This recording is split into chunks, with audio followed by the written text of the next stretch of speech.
Hello everyone, my name is Angus and I'm 11 years old. Today I'm going to tell you how to make a pencil holder.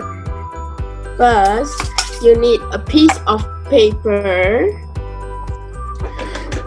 two kinds of scissors.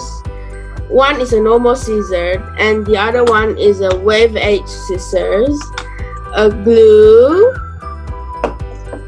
a can, and some glitters too.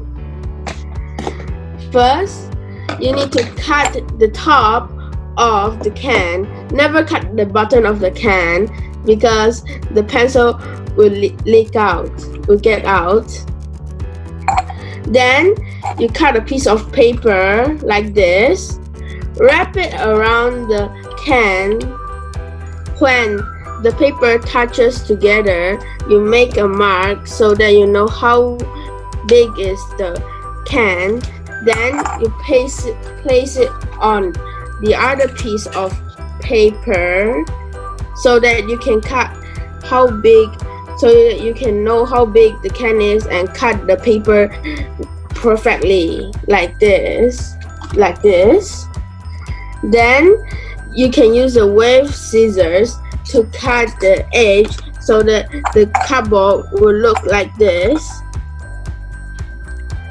Then you put it on the, then you can also color it or decorate it with the things that you want to decorate it with it. Then you put on some glue on it.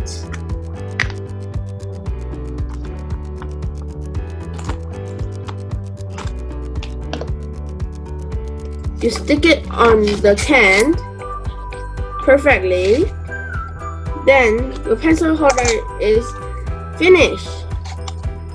You can put pencils in it, pens in it. Thank you for watching.